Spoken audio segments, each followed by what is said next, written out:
Vamos a leer la palabra del Señor. Nos ponemos de pie en reverencia a las santas escrituras inspiradas por Dios, el Espíritu Santo, para nosotros en el día de hoy. En el nombre de nuestro Señor Jesucristo. Mientras Pablo los esperaba en Atenas, su espíritu se enardecía viendo la ciudad entregada a la idolatría. Así que discutía en la sinagoga con los judíos y piadosos y en la plaza cada día con los que concurrían. Algunos filósofos de los epicúreos y de los estoicos disputaban con él y unos decían, ¿qué querrá decir este palabrero? Y otros, parece que es predicador de nuevos dioses, porque les predicaba del evangelio de Jesús y de la resurrección. Y tomándole, le trajeron al Areópago, diciendo, ¿podremos saber qué es esta nueva enseñanza que hablas? Pues traes a nuestros oídos cosas extrañas. Queremos pues saber qué quiere decir esto, porque todos los atenienses y los extranjeros residentes allí en ninguna otra cosa se interesaban sino en decir y oír algo nuevo. Entonces Pablo, puesto en pie en medio del Areópago, dijo, varones atenienses, en todo observo que sois muy religiosos.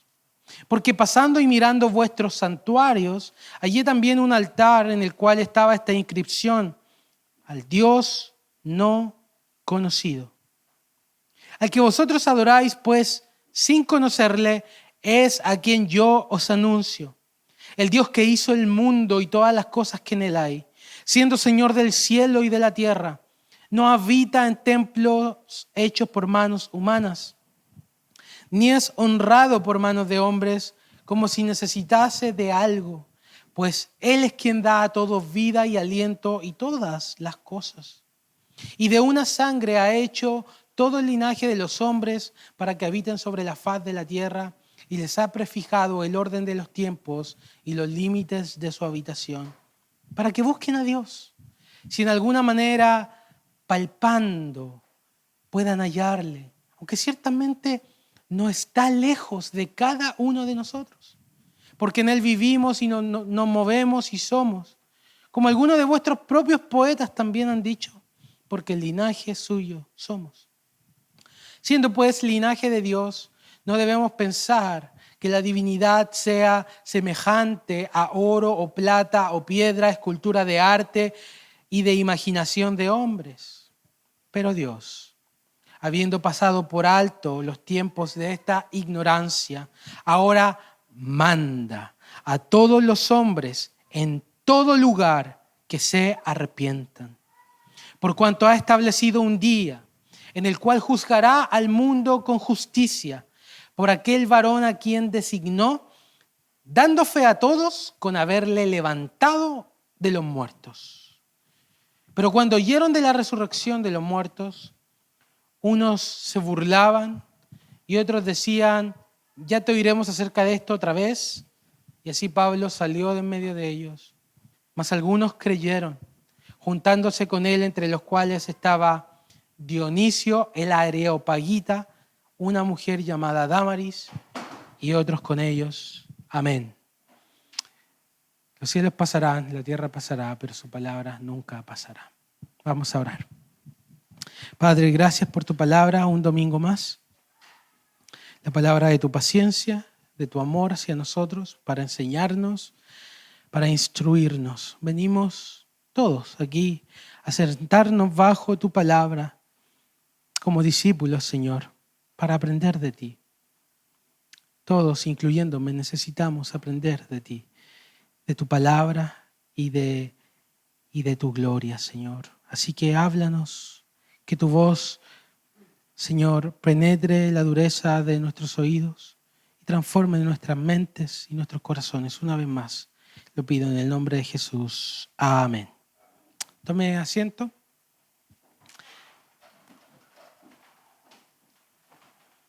Mientras estudiaba este pasaje en la semana, me llamó mucho la atención estudiar acerca de la cultura y la riqueza histórica de Atenas. De hecho, si alguna vez voy a Europa, quién sabe, uno de mis imperdibles sería visitar justamente Atenas, aunque eso ahora solo está en mi imaginación, ¿cierto? Pero se encendió de alguna forma mi curiosidad cultural al estudiar este pasaje, al estudiar acerca de Atenas. Porque Atenas incluso hoy tiene grandes atractivos turísticos. Por ejemplo, tiene un lugar que es el centro de la ciudad, en una especie de monte llamado Acrópolis, porque es el lugar más alto de la ciudad, donde tiene el Partenón, que es el templo dedicado a la diosa Atenea, que de hecho de donde deriva su nombre Atenas, viene de la diosa Atenea, la diosa griega, la patrona de la ciudad, y así con muchos otros monumentos y estatuas, atractivos turísticos de la ciudad que aún hoy están en ruinas. Incluso si tú los ves y los visitas, son de alguna forma monumentales, son sorprendentes, aún en ruinas. No en ruinas, pero en el esplendor de la ciudad, hace 2000 años, Pablo, huyendo de la persecución de Tesalónica y Berea, llegó a Atenas, que en el mapa está más abajo, Macedonia está arriba, y más abajo está Atenas, que pertenece a la región de Acaya. Entonces Atenas, Corintio, pertenecen a la región de Acaya. Y Pablo llega a este centro intelectual y cultural del mundo. La generación de Sócrates, Aristóteles, Platón, grandes filósofos de la historia antes, centenares de años antes de Jesucristo, enseñaban ya filosofía y se rascaban la barba así. ¿Qué es la vida? ¿No? ¿Qué es la vida? ¿Qué es el movimiento? ¿De dónde venimos? ¿Para dónde vamos? La filosofía, ¿no? Este amor por la sabiduría. Entonces Atenas era este centro intelectual y cultural del mundo antiguo. Y recuerden que Pablo es un judío convertido a Cristo, pero por lo demás Pablo es muy culto, una persona muy letrada, muy estudiada, que está predicando en todo el mundo conocido de Jesús. Y ahora, qué gran desafío predicarle a personas que son estas personas que se creen los más inteligentes del mundo.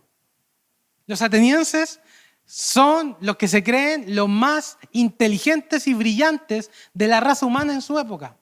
Qué desafío predicarle a gente así, ¿no?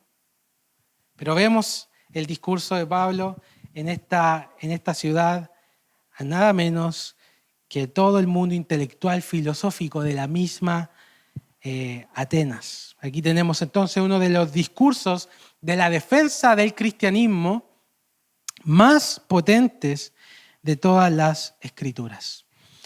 Aquí tenemos entonces este texto que vamos a detallarlo en la siguiente división. De los versículos 16 al 21, tenemos a Pablo ya en Atenas, recorriendo la ciudad y un poco predicando y dialogando con las personas. Y luego, en versículos 22 hasta el final, Pablo es llevado a un lugar llamado el Areópago. Ya voy a explicar qué es eso.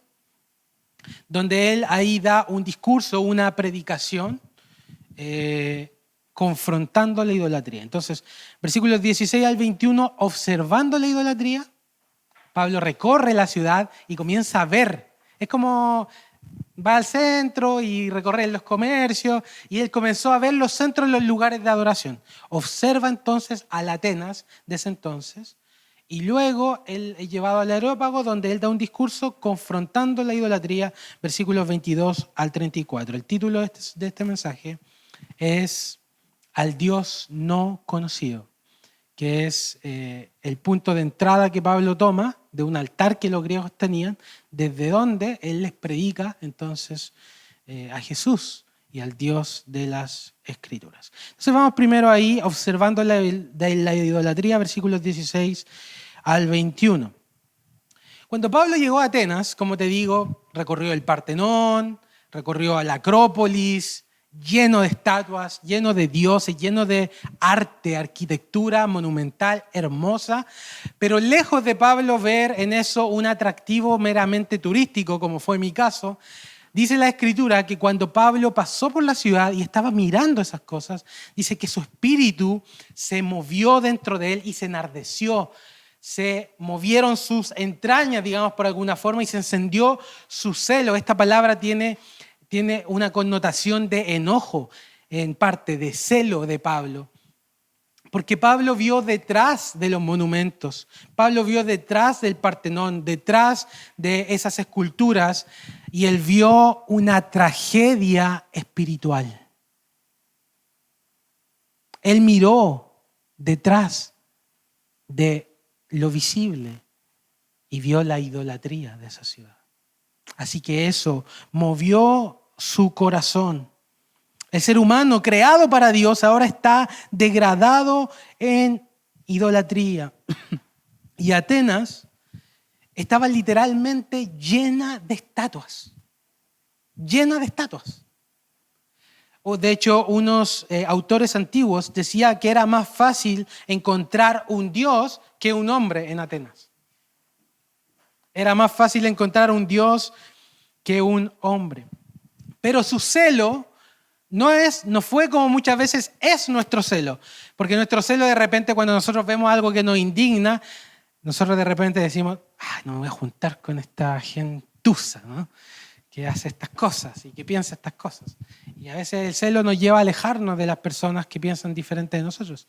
Pero por el contrario, el celo de Pablo lo llevó a la misión, lo llevó a ir a predicarles de Jesús a estas personas. Y qué desafío a estas personas tan inteligentes, o que se creían al menos inteligentes y amantes de la filosofía. Así que toma la iniciativa para ir en ayuda de estas personas y predicarles la verdad. Así que dialoga, como es su costumbre, con los judíos y los piadosos. Recuerdan ahí, yo siempre he explicado eso, judíos, piadosos, los griegos piadosos, en la sinagoga. Y discutía con ellos, dialogaba con ellos. Misma palabra que se encuentra, de hecho, en 17:2, cuando está en Tesalónica, dialogando, discutiendo con los judíos ahí. Misma palabra que se utiliza acá. Él está dialogando con las personas en la sinagoga, a través del Antiguo Testamento, haciendo lo mismo. Mira lo que dice acá el Antiguo Testamento. Personas que estudiaban su Biblia, personas que eran conocedores del Antiguo Testamento. Pero ¿qué pasa con las personas que no conocen sus Biblias? O que no conocen la Biblia, ni siquiera la tienen como su fuente de autoría. ¿Qué hacer con esas personas? Y nos dice la Escritura que Pablo también dialogaba con esas personas. Fíjense ahí ustedes, 17:17. Discutiendo en la sinagoga con los judíos y piadosos y, ¿qué dice? En la plaza. Cada día con los que concurrían. Ahora nosotros leemos este pasaje e inmediatamente se nos viene a la mente la plaza de armas de Ancud. Nosotros pensamos que esta plaza es idéntica a la plaza ateniense 2000 años atrás, pero no es así. Porque la plaza, la ágora ateniense, que es la palabra en el griego acá, era el centro de vida social de la ciudad, donde estaba el mercado. Pero no solo era como el mercado municipal, por así decirlo, pero era el mercado, y además en la plaza se daba un fenómeno muy interesante en la antigüedad, que era esto de que se discutía ideas y filosofía, como que eran los espacios de discusión que hoy día tenemos en redes sociales, de repente donde todo el mundo se agarra las mechas en redes sociales, o en las universidades ya un poco más académico. Todo eso pasaba en la plaza. Entonces, tú ibas a la plaza a comprar, no sé, tu pescado, qué sé yo, y de repente encontraba ahí un filósofo caminando con sus estudiantes, enseñándole acerca de la vida. Miren por acá, esto, de dónde venimos, para dónde vamos, así. Se rascaban la barba y todos ahí discutiendo, fumándose un puro, ¿no?, bebiendo un poquito, y diciendo a dónde vamos, quiénes somos, por qué estamos acá. Todo eso pasaba en el ágora. Así que es bien diferente como en nuestra plaza hoy en día. Y dice que Pablo iba a ese lugar y hablaba y dialogaba con estas personas. Pablo conversaba con la gente. Fíjense el corazón de misión de Pablo. Pablo no era alguien que se alejaba de las personas. Pablo era alguien que iba y dialogaba con ellos. Gente que tal vez tenía un trasfondo bíblico y gente absolutamente sin trasfondo bíblico. Y Pablo tenía una sensibilidad también de contextualizar cómo él hablaba a las personas. Fíjense en el discurso del Areópago, Pablo en ningún momento cita el Antiguo Testamento. Nunca, o sea, lo cita, pero no dice que lo cita. Nunca dice, esto dice Isaías o esto dice la Biblia, porque los griegos no creían en las escrituras judías. Los griegos paganos me refiero. Pero él razona de otra manera. Él contextualiza, sabe, digamos, a quién le está hablando. Entonces, si es alguien que conoce la Biblia, le hablo, mira lo que dice este pasaje, mira lo que dice este pasaje. Si es alguien que no conoce la Biblia, le habla de otra manera, llega de otra forma. Entonces, él lleva a Jesús a la sinagoga y al mercado. Una aplicación breve de esto para nosotros, una aplicación un poquito misionera. ¿Observan las tragedias espirituales que están a tu alrededor? Como Pablo, mirando más allá tal vez de una vida, con un trabajo, con una familia, más allá, la tragedia espiritual de los que nos rodean. ¿Sentimos alguna especie de dolor o de celo por la gloria de Dios que nos lleva a acercarnos a estas personas y hablarles la palabra? En lugar de despreciarlas, tomar la iniciativa e ir hacia ellas, como nos dice el mandamiento, id, ¿no? Y yo veo a Pablo capítulo tras capítulo en esta serie de los Hechos, que ya estamos en esta sección de hasta lo último de la tierra, y lo veo y en mi mente resuenan las palabras de Jesús: id, id, id, id, id, id, id, anda. Y Pablo iba y hablaba y dialogaba con estas personas. El primer paso, que el Señor nos dé un corazón para ver la tragedia espiritual. Porque podemos ser insensibles a esas cosas. Esta persona tiene un trabajo, tiene una familia, está bien. Incluso me dice que cree en Dios, está bien. Pero no conoce a Jesús. Tiene su vida entregada a alguna ambición, a algún ídolo, a alguna cosa de este mundo.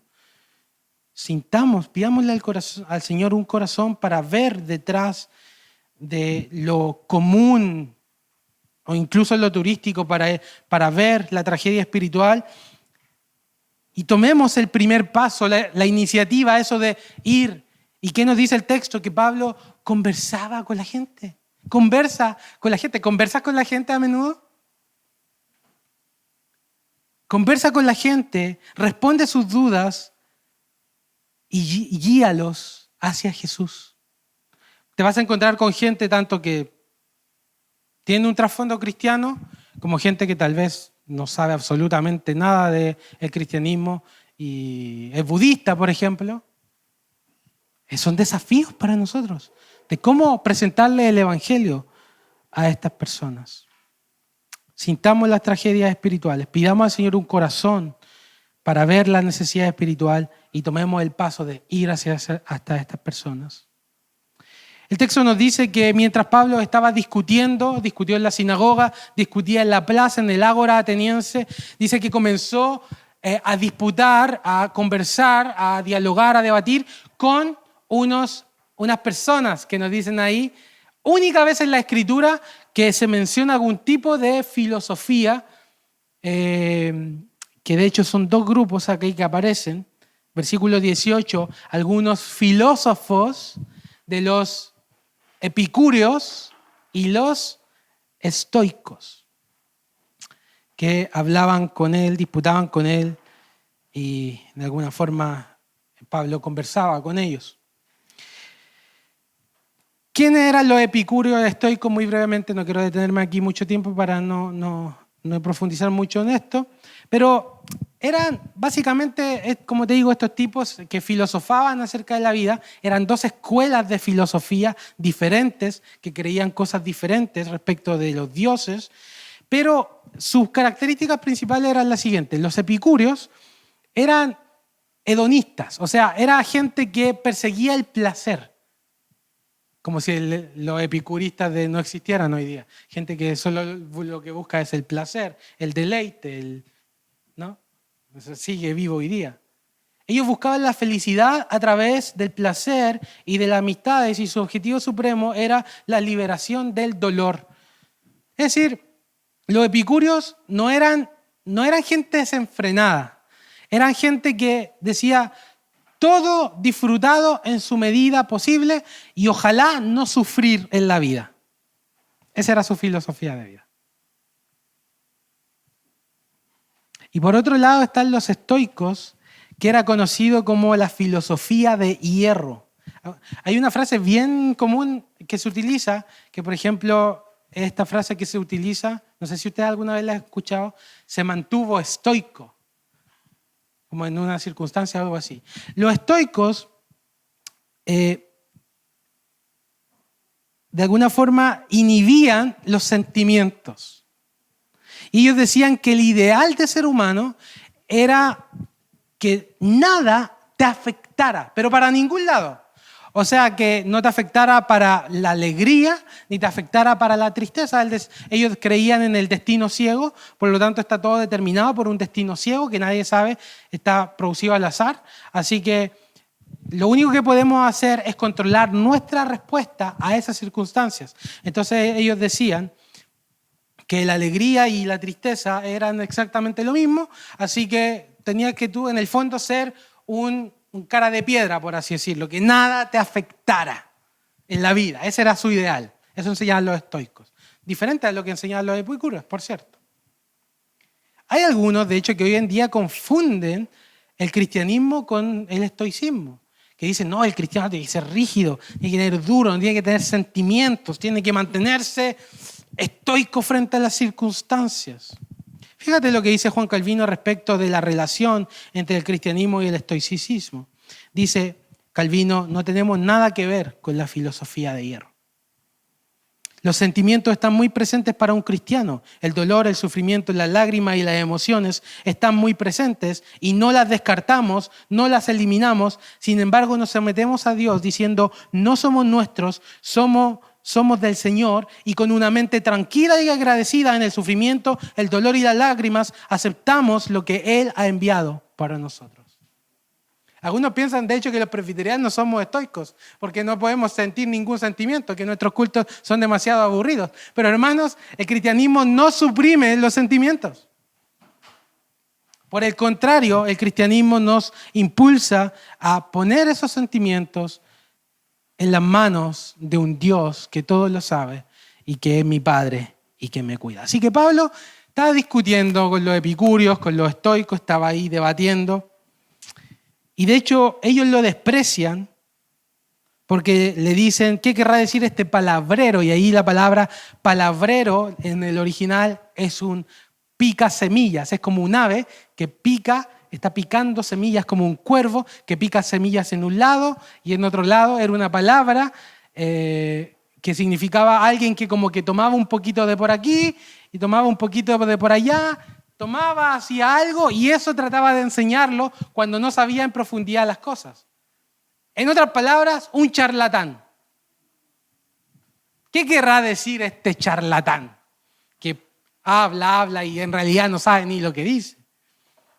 Y el texto nos dice que ellos creían que les predicaban nuevas deidades, nuevos dioses, porque le hablaba de Jesús y la resurrección. Y los griegos eran bien buenos para endiosar conceptos. La guerra tiene un dios. La cosecha tiene un Dios. Entonces, cuando Pablo le hablaba de la resurrección, muy probablemente ellos creían que la resurrección era una especie de Dios. De hecho, en el original es Anastasia, como que si Anastasia fuera un Dios. Y además le predicaba de Jesús. Entonces son dos dioses. Y no está predicando nuevas deidades. Y no entendían muy bien, además, porque en la filosofía griega, disculpen que vaya por toda esta cuestión histórica, pero es necesario para entender lo que Pablo está pasando acá y lo que Pablo está diciendo. La filosofía griega despreciaba por completo el tema de la materia, del cuerpo. Entonces, Cuando Pablo le hablaba de la resurrección, a ellos se les cruzaban los cables porque los griegos no concebían el cuerpo como algo bueno. El cuerpo para ellos es la cárcel del alma. Entonces, que el cuerpo vuelva a la vida no tiene lógica para ellos. Entonces estaban muy confundidos estos griegos cuando escuchaban a Pablo. Así que lo agarraron y lo llevaron, ¿a dónde? Al Areópago. Una palabra griega, por supuesto, que viene de Ares. ¿Y quién es Ares? A ver, ¿quién sabe acá? A ver, hermano. El dios de la guerra, buenísimo, Esteban. El dios griego de la guerra. Tremendo, muy bien. Pero no lea tanto la Biblia, hay que leerlo en la Biblia. Ya. El dios griego de la guerra, Ares. El Areópago, entonces, es la colina de Ares, la colina de Ares, el dios de la guerra, que también se le conoce como Marte. Los romanos le decían Marte, los griegos le decían Ares, colina de Marte o colina de Ares, y de ahí viene Areópago, ¿ya? Ahora, esta colina de Ares funcionaba como una especie de tribunal para los griegos. Ahí se juzgaban casos de asesinato, como un tribunal de justicia. De hecho, muy interesante que el Tribunal Supremo de la Corte de la Justicia de Grecia, hoy en día, ¿saben cómo se llama? Areópago. En honor por el Areópago de antiguo, la Corte Suprema griega de hoy se llama Areópago. Y de hecho, quien se convierte al final, ¿le llamó la atención ese nombre o no? El que se convierte al final, ¿cómo se llama? Ya, pero su nombre es Dionisio el Areopagita. Es decir, era un miembro del Tribunal de Justicia. Entonces, a Pablo lo llevan para rendir cuenta de sus enseñanzas. Entonces, no es como te vamos a escuchar simplemente, es como una especie no es un juicio propiamente tal, pero es como un prejuicio, por así decirlo. Es como, te vamos a escuchar y vamos a ver si eres digno de ser condenado por tus ideas o no. Eso era el Areópago. Y a Pablo lo llevan ahí. ¿Ya? Así que eso es lo que está pasando en el pasaje. El tribunal puede ejercer un derecho de censura y Pablo fue examinado para ver si podían dejarlo libre para enseñar las cosas que estaba enseñando. ¿Ok? Esa es la primera parte. Entonces Pablo observa la idolatría, Pablo dialoga con estas personas y es llevado al Areópago. Y aquí en el Areópago se pone de pie y va, digamos, a confrontar las ideas y la idolatría de los griegos. Desde el versículo 22 en adelante comienza el discurso de Pablo. Puesto en pie entonces en medio del Areópago, les comienza a predicar. Les dice: varones atenienses, en todo observo que son muy religiosos. Son muy religiosos. Y aquí Pablo está diciendo algo que es, como dirían los mexicanos, la puritita verdad. El hombre, por naturaleza, es religioso. Somos religiosos por naturaleza. Incluso los ateos son religiosos. ¿Saben por qué? Porque nosotros fuimos creados por Dios y fuimos creados para tener comunión con Él. Ese es el objetivo de nuestra creación. Por lo tanto, nosotros somos seres profundamente religiosos, adoradores. Nosotros conocemos a Dios. Este es el argumento de Pablo en Romanos 1. Dios se ha dado a conocer, Salmo 19, los cielos del firmamento. Dios se ha dado a conocer a través de la creación. El hombre conoce a Dios, pero ¿qué es lo que hace el hombre? El hombre rechaza al único Dios verdadero y se crea ídolos a su imaginación, a su antojo, no le da gracias al Señor y se vuelve a la idolatría. Somos adoradores por naturaleza. Tenemos en nuestro corazón lo que los reformadores llamaron la semilla de la religión, el sentido de la divinidad. Todos sabemos que Dios existe al mirar el cielo. ¿Cuál es el gran problema del hombre? Que el hombre ha tomado ese conocimiento y lo ha distorsionado. Y en lugar de dar adoración al único Dios vivo y verdadero, se vuelve a un ídolo. Y esto pasa a todo ser humano. Donde quiera que mires, encontrarás religiosidad, incluso en tu propio corazón. Porque somos seres religiosos. Somos seres que adoramos. ¿Adoraremos al único Dios verdadero o cambiaremos la gloria del Dios vivo por una criatura? ¿Por qué la gente hoy está llena de ambiciones, llena de adicciones? Tal vez no se levanta una estatua a Ares o a Atenea hoy en día, pero se levantan muchas estatuas espirituales al trabajo, al entretenimiento, al placer. Y de hecho, si ustedes lo piensan, son los mismos dioses de antaño. El dios de la cosecha, el dios de la pelea, la diosa del placer y de la felicidad. Así que la pregunta no es si adoramos, porque todos en este lugar adoran.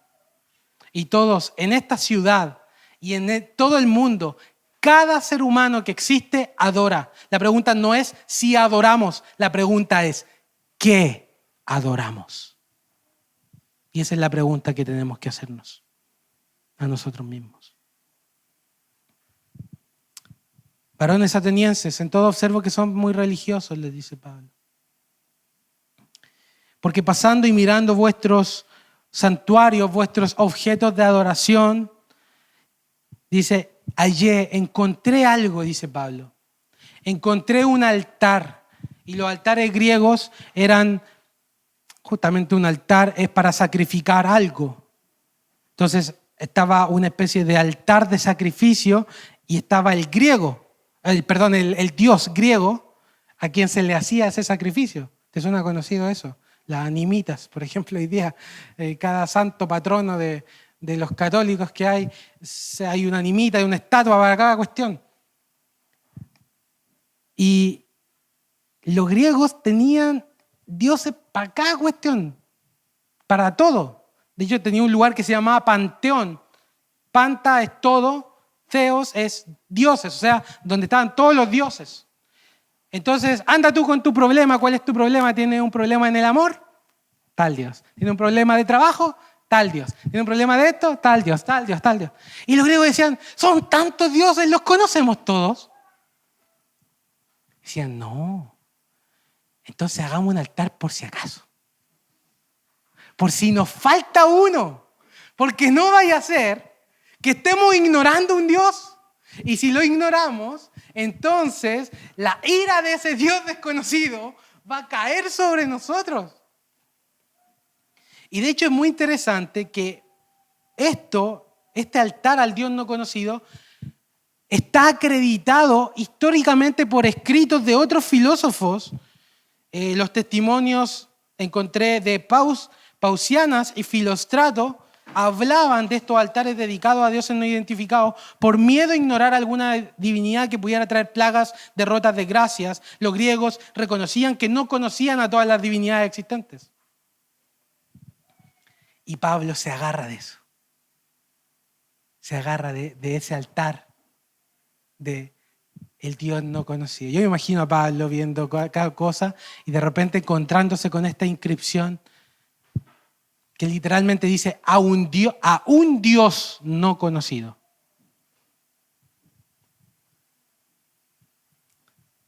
Y Pablo pensando,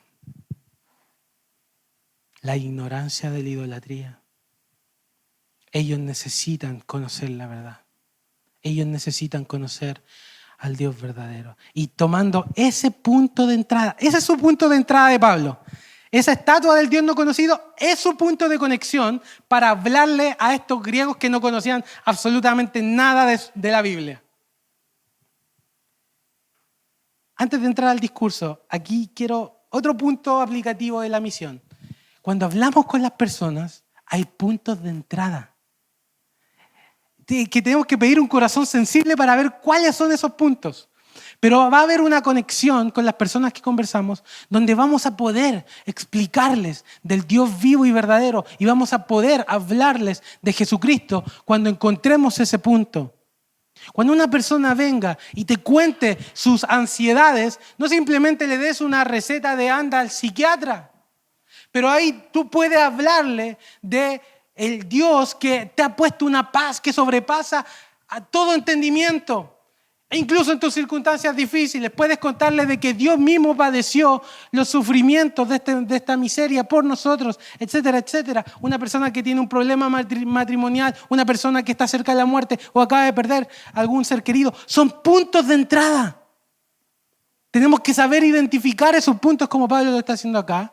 Y a través de esos puntos de entrada, de esas conexiones en la vida de la gente, hablar de Jesús y hablar del Dios verdadero.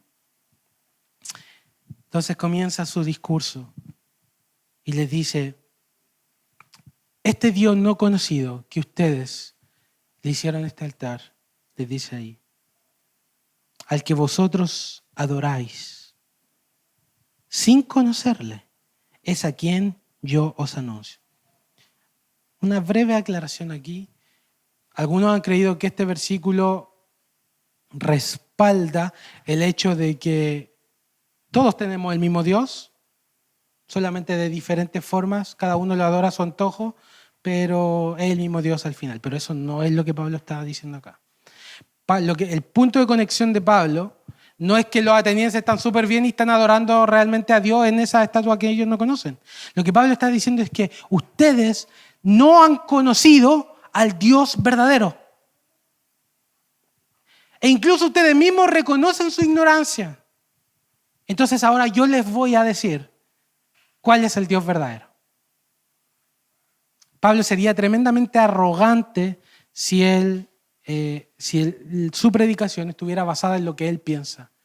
Pero su predicación está basada en la revelación que Dios ha dado. Por lo tanto, cuando él dice, yo ahora les voy a hablar del verdadero Dios, él no está parado en su autoridad. Él está parado en la autoridad de Dios. Yo les anuncio al Dios que ustedes no conocen. Y aquí comienza desde el versículo 24. Primero, el Dios que hizo el mundo y todo lo que en ellos hay.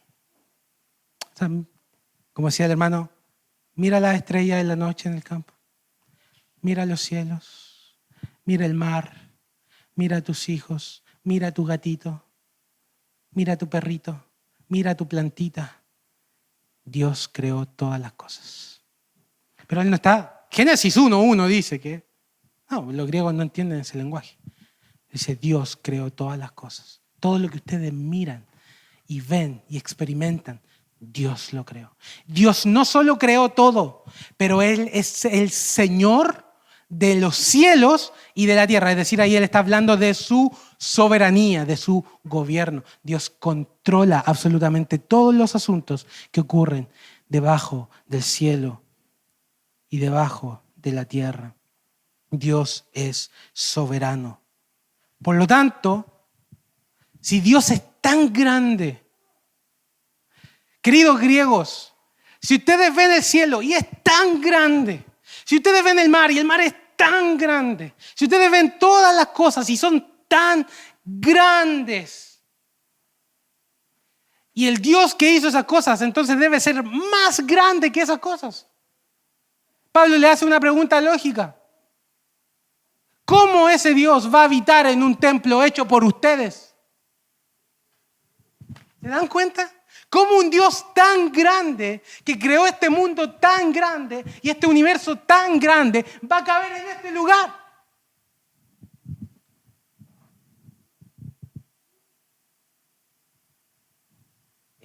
Si Dios creó todo, Dios es incontenible. Incontenible. El mismo universo no lo puede contener. Él llena cada espacio de este universo y aún supera el universo. Dios no puede, como dice ahí el versículo 24, Dios no habita en templos hechos por manos humanas. Uno, miren su creación, miren su creación. Dios no habita en templos. Dios no habita en el Partenón que ustedes crearon. Dios no habita ahí, porque Dios no puede ser contenido. Es demasiado grande. Y dos, Dios no es servido. Literalmente ahí no es honrado, pero servido. Dios no es servido por manos humanas como si necesitase de algo. ¿Por qué? Porque los griegos decían que los dioses necesitaban de sus sacrificios y que si ellos no le daban de sus sacrificios y no honraban sus imágenes, entonces la ira de ese Dios iba a venir sobre ellos. ¿Recuerdan ustedes, vieron la película Troya? ¿Quién no vio Troya aquí? Todos vimos Troya, ¿o no? ¿Estamos de acuerdo en eso? Cuando los griegos llegan a Troya, se dan cuenta que había una especie de templo en Troya, en la playa, que era el templo de Apolos, y los griegos saquean ese templo, matan a los sacerdotes de Apolo, qué sé yo. Y después, cuando hacen el caballo de Troya, mucho después de la película, spoiler por si acaso, si no han visto la película, spoiler. Cuando hacen el caballo de Troya y los griegos quieren engañar a los troyanos y se fingen que hay plagas. Y cuando los troyanos llegan a la playa y ven a todos los griegos en la playa, a los muertos como de plagas, uno de ellos dice, esto es lo que Apolos le está pagando por lo que ellos hicieron en su templo. Así funcionaba la mentalidad griega. El Dios necesita de nosotros. Necesita nuestro servicio, necesita nuestro sacrificio y debemos a toda costa honrar sus estatuas, sus imágenes, sus lugares. Debemos honrarlos, servirlos, adorarnos, darle un altar, orar a ellos. Y Pablo los queda mirando y les dice, si Dios es tan grande que creó todo esto, primero, no habita en templos y segundo, no necesita de nosotros. ¿Tú crees que ese Dios soberano, eterno, inmutable, gigantesco y majestuoso necesita de nosotros? ¿Tú crees que nosotros somos su media naranja, que le hacemos falta? Pablo dice, Dios no necesita de nada, no necesita de algo de nosotros. Y aquí Pablo está hablando de un atributo de Dios que se utiliza este pasaje cuando se enseña acerca de los atributos de Dios para hablar de la autosuficiencia de Dios, de que Dios es un ser que es completo en sí mismo. Él es independiente, Él no necesita nada fuera de Él para existir ni para ser feliz. Él es completo y feliz y bendito en sí mismo. Muy por el contrario de nosotros, que somos seres absolutamente dependientes.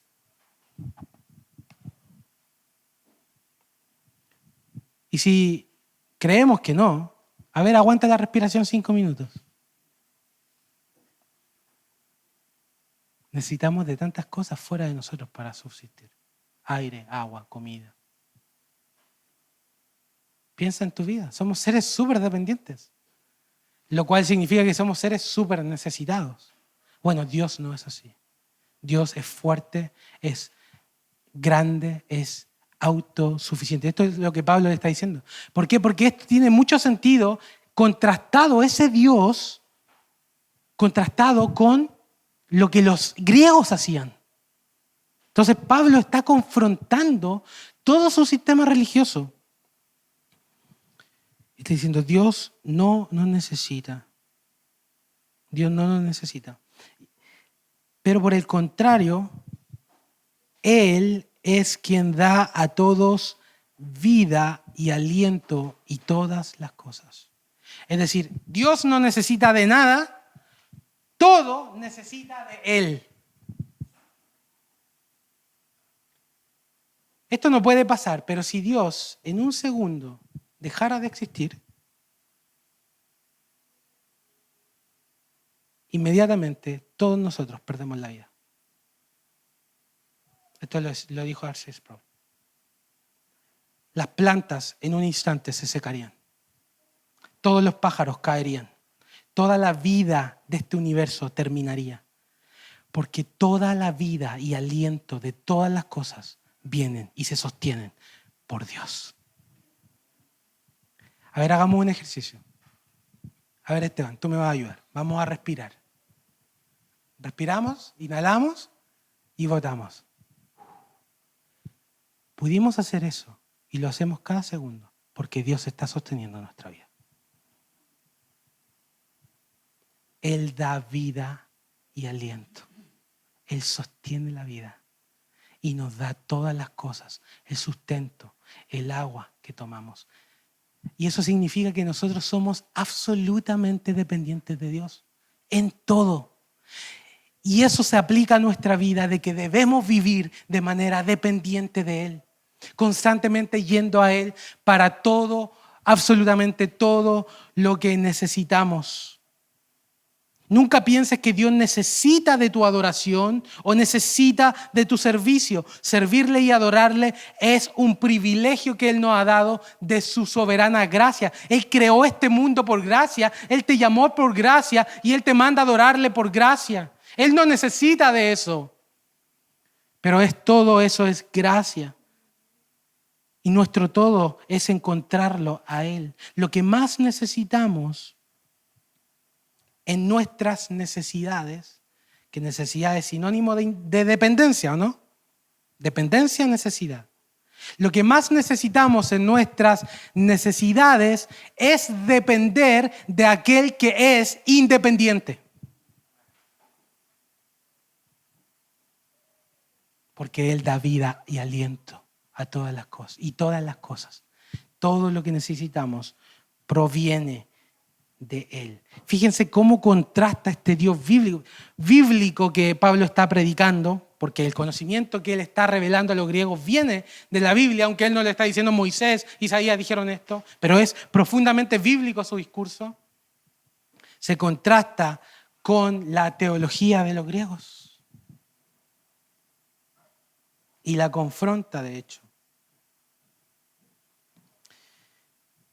Entonces, Pablo les dice, además, Dios es creador, Dios es soberano, Dios no necesita de nada, ni de templos, sino que todos necesitamos de Él y sostenemos nuestra vida en Él. Y dice que de un hombre o de una sangre ha hecho a todos, todo el linaje de los hombres vienen solamente de Adán. Dios creó al hombre sobre toda la faz de la tierra y le ha prefijado el orden de los tiempos y los límites de su habitación. Es decir, Dios ha puesto límites. Él no solo nos creó y se mandó a cambiar, Él ha puesto límites para cada periodo de la historia. El reino egipcio tuvo un periodo, el reino babilónico tuvo un periodo, el reino asirio tuvo un periodo, el reino persa tuvo un periodo, los romanos tuvieron un periodo, los hunos tuvieron un periodo, los bárbaros tuvieron un periodo. ¿Y saben quién puso ese límite? Dios. Y Dios también ha puesto el límite a nuestra vida.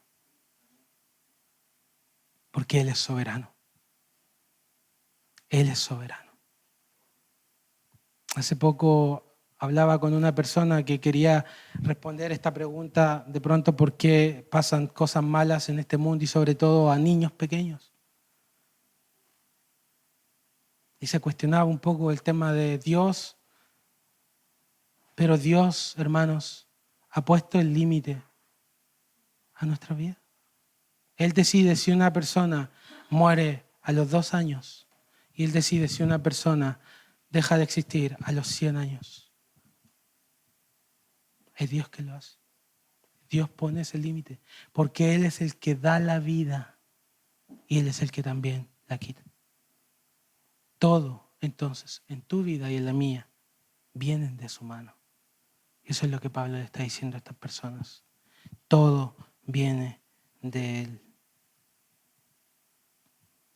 Y el objetivo de que conozcamos a Dios a través de la providencia y de la creación, versículo 27, es que los hombres busquen a Dios si en alguna manera palpando puedan hallarle, aunque ciertamente no está lejos de cada uno de nosotros. Y aquí él utiliza la imagen del ciego que palpa en la oscuridad y quiere tocar alguna superficie, y a veces nuestra vida es así, somos como una especie de ciego que está palpando y queremos encontrar la felicidad y el propósito de nuestra vida y vamos tras una adicción o tras una ambición, y las personas sin Dios y sin Cristo, y muchas veces nosotros caemos también en esos hoyos, comenzamos a palpar en la oscuridad cuando nos alejamos de la Biblia y nos alejamos de Cristo y empezamos a palpar y tocamos ciertas cosas y decimos esto me va a dar felicidad.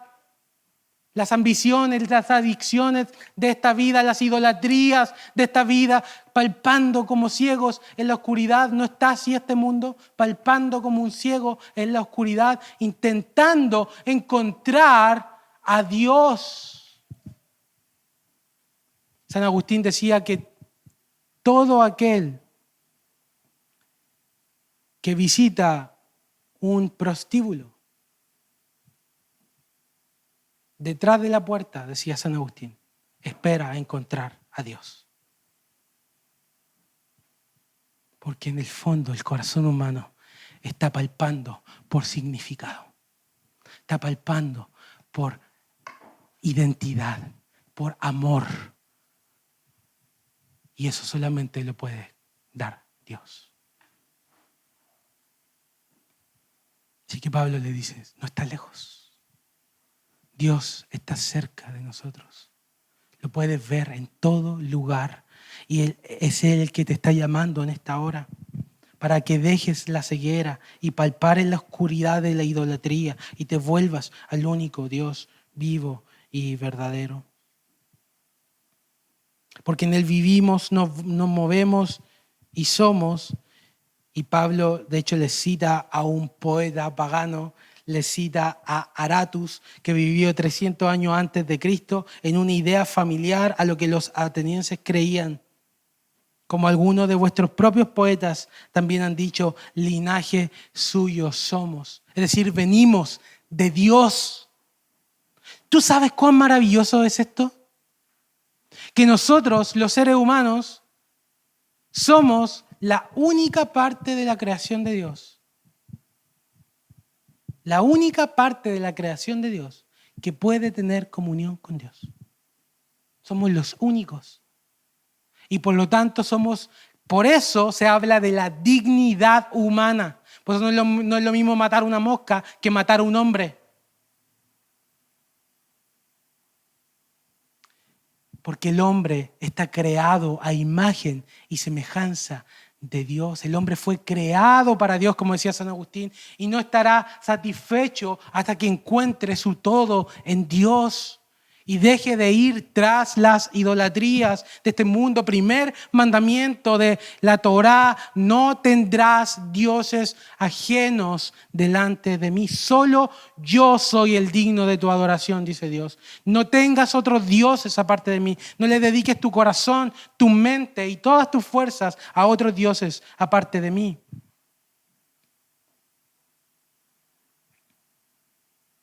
El texto de Aratus, como Pablo lo usa, reconoce que el ser humano tiene una relación compartida con Dios, porque es creado a su imagen y semejanza. El linaje de Dios somos. Y si nosotros somos la creación de Dios, cuán ridículo es que nosotros intentemos crear a ese Dios. Si nosotros somos su creación. Es como cuando Isaías se burla en su libro de los idólatras que hacen ídolos a través de esculpir un pedazo de palo.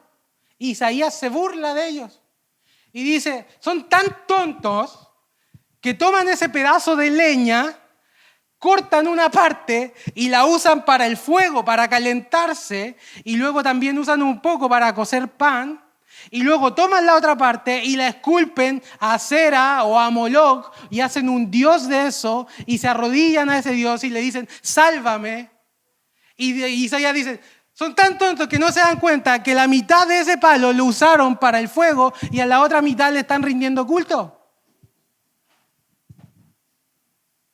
Fíjate el argumento que usa Pablo en el versículo 29. Siendo pues linaje de Dios, no debemos pensar que la divinidad sea semejante a oro, plata, piedra, escultura de arte o imaginación de hombres. Eso es obvio. Si Dios nos ha creado, nosotros no podemos crearlo a Él.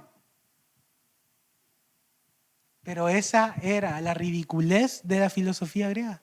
Ellos creaban a sus dioses, lo esculpían a la imagen que ellos mismos le daban y luego se arrodillaban delante de ellos y pedían su favor. Pablo los está confrontando de manera muy educada y de manera muy respetuosa, pero esta es una confrontación con los ídolos de Atenas.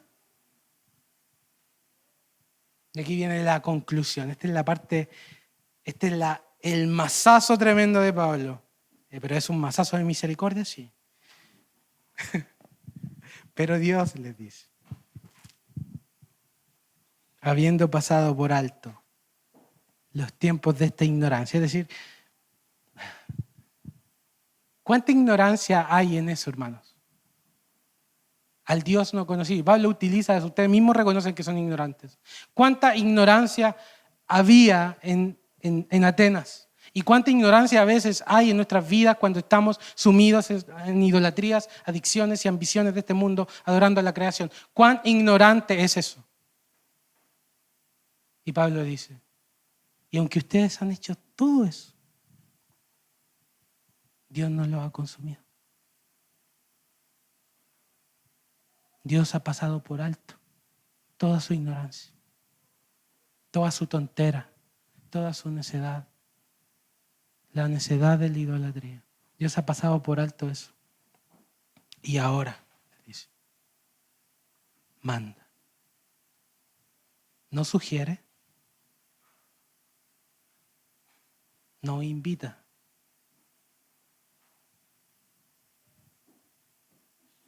Manda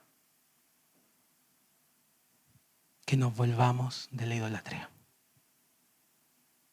En todo lugar. A todo hombre que se arrepienta. Todo hombre necesita escuchar este mensaje. Sea que está en la cárcel, sea que está viviendo en la calle, sea que está en un asilo, sea que está en un trabajo y es el profesional más exitoso, sea que es un intelectual y un filósofo de este mundo, sea que está en la cama de un hospital, sea que sea un profesional o alguien que tiene solamente, que nunca fue a la escuela. Todos necesitan escuchar que Dios ahora manda en todo lugar, de Arica a Punta Arenas y de China hasta Oceanía. No sé si esa comparación estuvo buena. A todos los hombres en todo lugar que se arrepientan. Por eso, hermanos, no es perdido cuando estamos hablando el Evangelio a una persona, aunque esa sea la persona más insignificante de nuestra sociedad, aunque sea un niño y el niño sea la persona más insignificante que la sociedad te dice no le prestes atención, aunque sea una persona en una cárcel que ha hecho cosas horripilantes, aunque sea un filósofo y una persona rica de este mundo, todos necesitan escuchar el mismo mensaje. Dios manda a los hombres, Dios les ordena a que se presenten delante de Él y se vuelvan de su idolatría, se vuelvan de su vida vacía, se vuelvan de sus ídolos y se arrodillen delante de Jesucristo. A todos, hermanos, sin distinción. Por eso no es una pérdida de tiempo. No es una pérdida de tiempo predicarle a una persona. A una persona. El Evangelio. Porque todos llevan la imagen de Dios. Todos necesitan escuchar el mensaje. Y Pablo les dice, que se arrepientan. Porque Dios ha establecido un día en su calendario. Nosotros tenemos nuestros días en nuestro calendario, ¿cierto? El aniversario de la iglesia, el día de mi cumpleaños, mi aniversario de matrimonio, el primer beso con mi esposa, nació mi primer hijo, nació mi segundo hijo, mi tercero, alguno ya va por el cuarto, el quinto. Todos tenemos días en nuestro aniversario, en nuestro calendario. Dios tiene un día en su calendario, que solo Él sabe. Ese día, Él va a llamar a todos los hombres, a todos. El aborigen africano que anda cazando con lanzas aún hasta el día de hoy. Al intelectual de la Universidad Católica de Chile. Los va a llamar a todos, y a ti también, y a mí también. Y te vas a presentar delante de alguien en ese lugar. Te vas a presentar delante del juez de los vivos y los muertos, que es un león, pero a la vez es un cordero. Él es el juez de toda la tierra. Y delante de él, del tribunal de Cristo, daremos cuenta de nuestra vida, de lo que hayamos hecho estando en el cuerpo, sea bueno o sea malo. Todos nos presentaremos delante de Él, porque Dios dio testimonio que Él es el elegido para juzgar al universo al haberle resucitado de los muertos. Todas las religiones tienen un Dios, todas las religiones tienen un objeto de adoración. Ninguna de ellas tiene a alguien que se ha levantado a sus muertos y la tumba está vacía. Solo Jesucristo. Mahoma está en la tumba. Buda está en la tumba. Sócrates está en la tumba.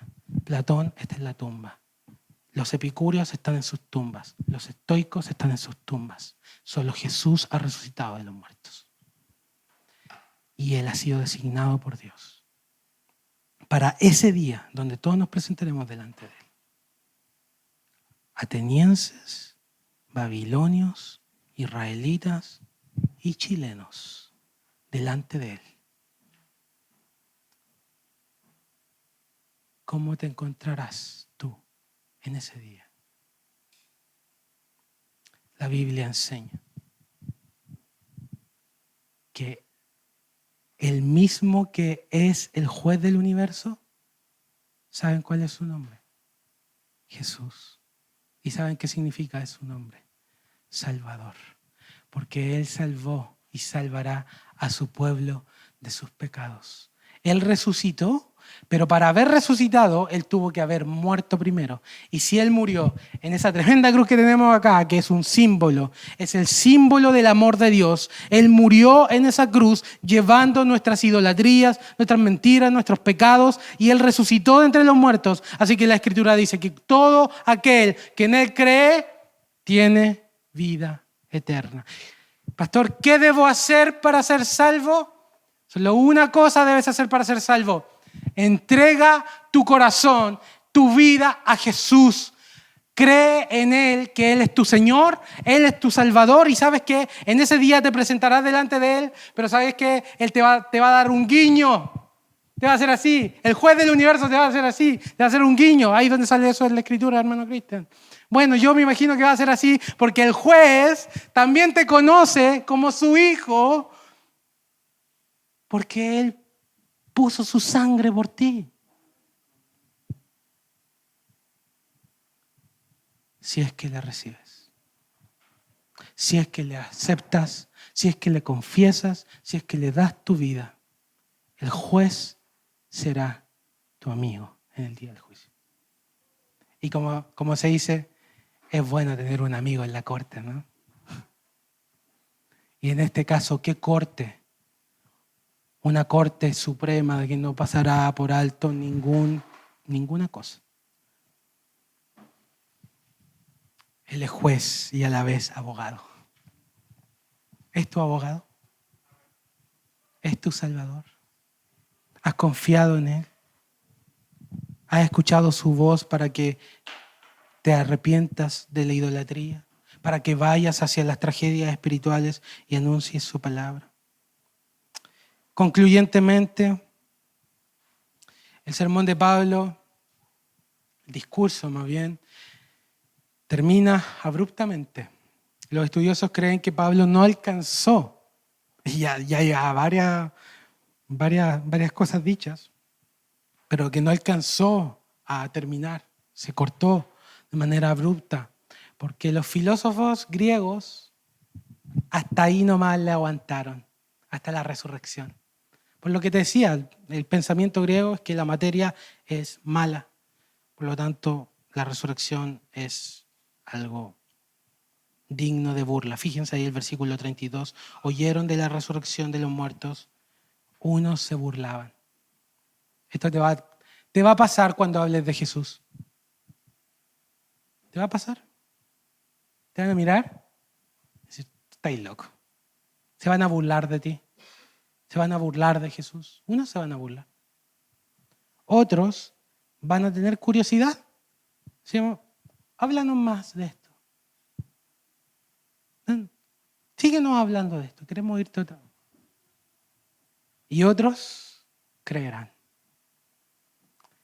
Esta respuesta sigue siendo la misma hoy día. Unos se burlan, otros son curiosos y otros creen y aceptan el mensaje. Entre ellos, un miembro del tribunal, Areopagita, Dionisio, y otra mujer, que no sabemos absolutamente nada de ella, Damaris. Pero su nombre quedó registrado para la posteridad para decirnos: un juez dignatario y una mujer completamente desconocida. Ambos fueron alcanzados por Dios. Todos necesitan escuchar el mensaje. Amén. Que estas lecciones podamos atesorarlas en nuestro corazón.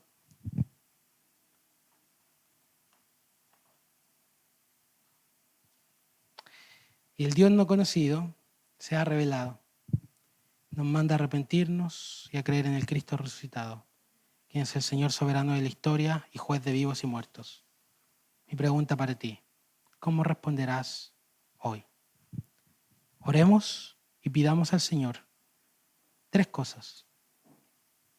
Un corazón sensible por los perdidos en idolatría, arrepentimiento de nuestros pecados y fe en Jesucristo. Oremos al Señor.